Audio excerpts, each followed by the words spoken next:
So, good morning, welcome, and for those of you the most alert around you will realise that your programme says that your welcome today is coming from Candy Munro. Just to be absolutely clear, to alleviate doubt, I am not Candy Munro. She has been unavoidably detained by British Airways and would have loved to be here, but her travel plans are not working for her. So, for better or for worse, you've got me. But I'm delighted to see so many of you here today for what will be a highly informative and, I hope, thought-provoking event.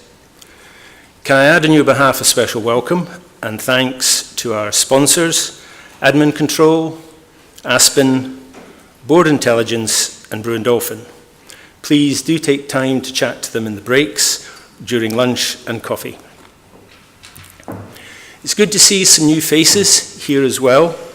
And familiar faces also from the sector. Many of you will have attended one of our induction events, and in fact, 175 board members participated in the National College Board Members Induction Workshops run by CDN over the past year. And this year we have a full programme of regional workshops planned starting in December, the last one's in March up in Inverness. Today is all about you and your role as a college board member, and your role in promoting good governance.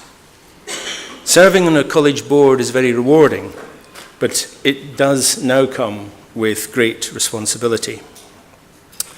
There is no doubt that we've made tremendous progress over the last year, and you'll be hearing about some of those developments from our speakers today. It now gives me very great pleasure to welcome our first speaker, Shirley Somerville, the Minister for Further Education, Higher Education and Science, to address our audience today. Shirley.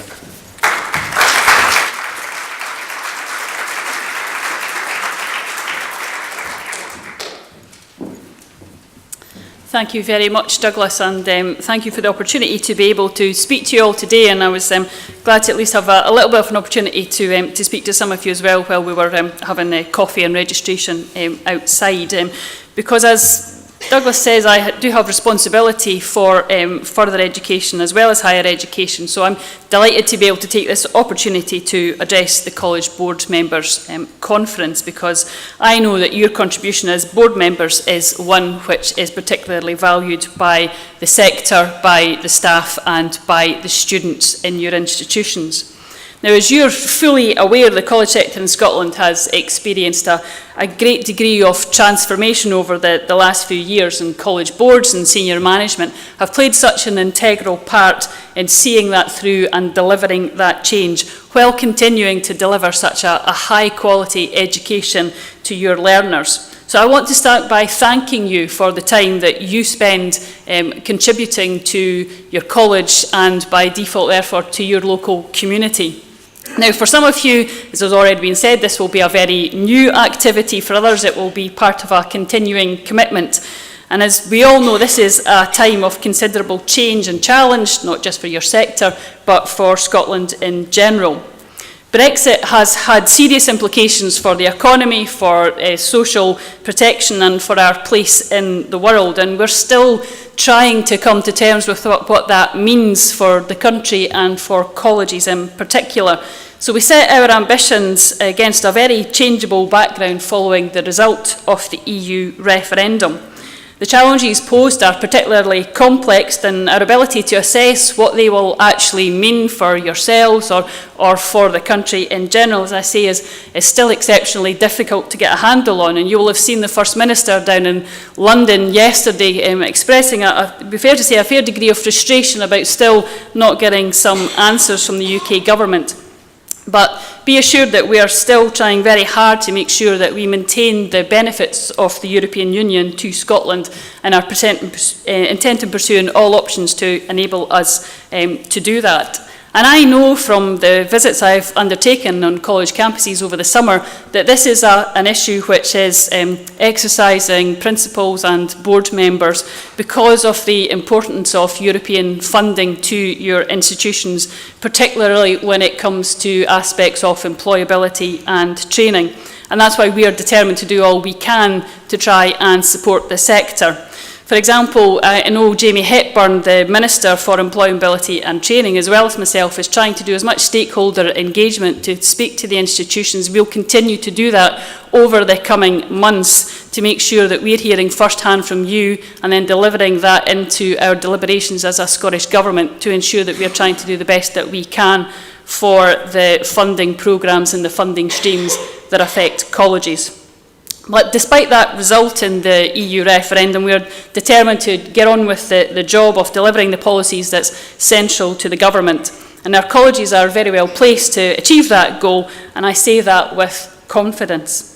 Now, it's clear that we face significant financial challenges as well over the coming years, both in terms of the real-term reductions resulting from the UK spending review, and we don't expect any particular change in that when we're looking to the autumn statement coming from the UK government in November. So we're seeing financial constraints and an exceptionally difficult time.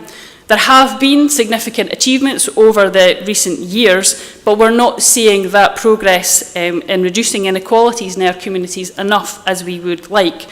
Now, I know these issues are intertwined, they're very complex, and they constantly change to provide us with new challenges. But there are reasons to still challenge what's going on, because there are things that are happening within our society with the learners that you have through your institutions that is clearly unacceptable. There is no reason why people should be living still in such poverty. There's no reason why children achieve less in life just because of where they happen to be born, and there's no reason for women to get a lower pay or a different opportunity in life for the same work just because of their gender. Those outcomes are not inevitable and not necessarily based on funding. So this morning I'd like to focus on three distinct but overlapping areas which focus on what we're doing to address those significant inequalities. Firstly, the Scottish Government's priority for education.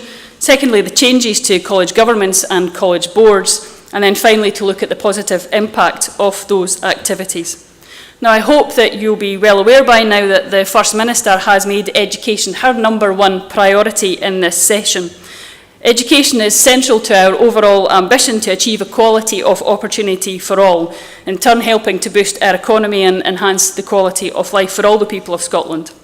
And I'm committed to supporting and empowering our schools, our colleges and our universities to deliver an education system that provides opportunity for all learners to reach their full potential.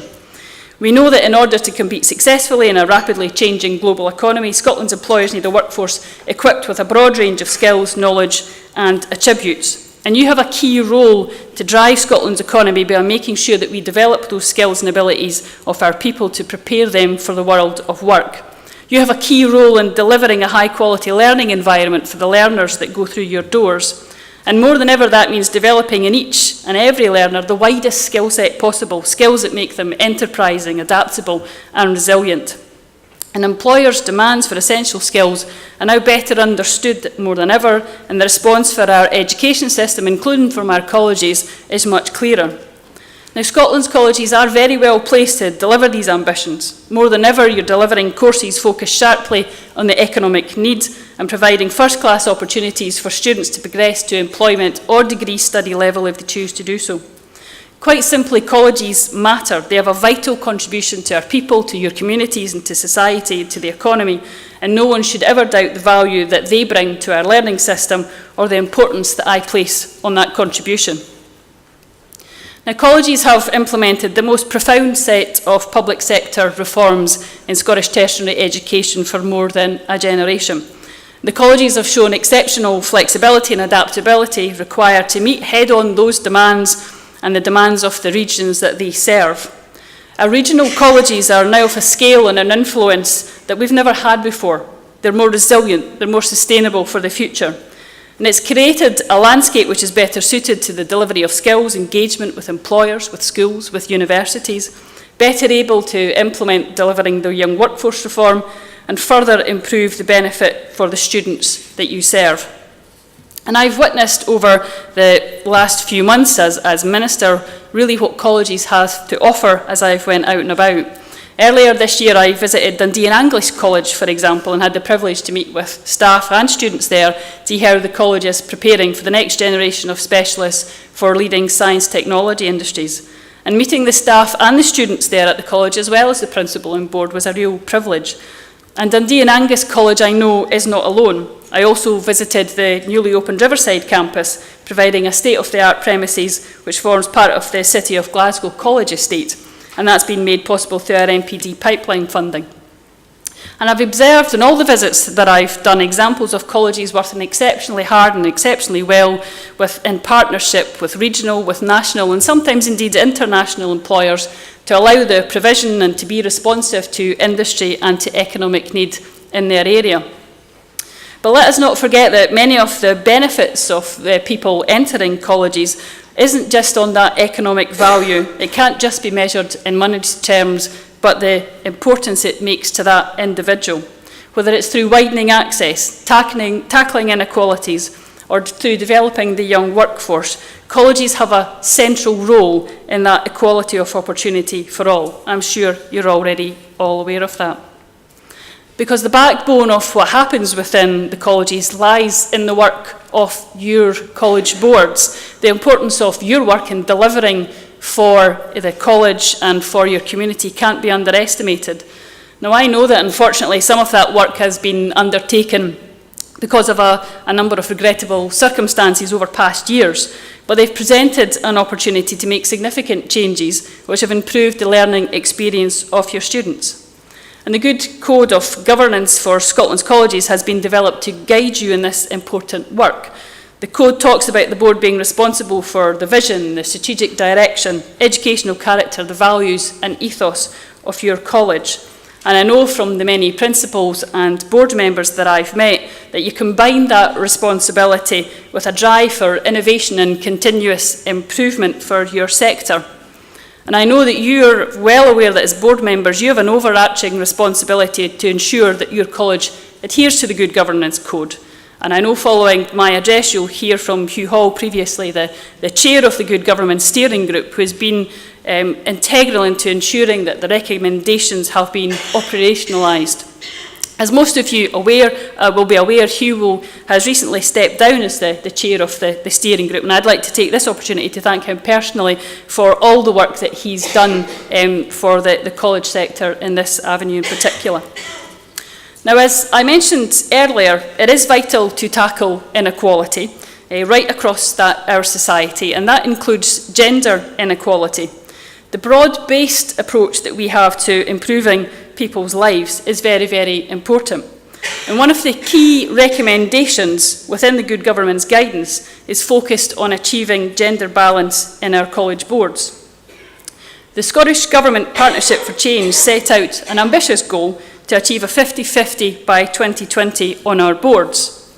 And the programme for government for the Scottish Government encourages public, private and third sector organisations to sign up to the Partnership for Change and to set a voluntary commitment for gender balance on their boards of 50-50 by 2020. And I would encourage all the boards who have not already made that pledge to that campaign to make that commitment and be genuine leaders for change. Since the launch of the pledge last year, for the first time more women than men were appointed to the boards of regulated public bodies in 2015, making up 54% of all appointees.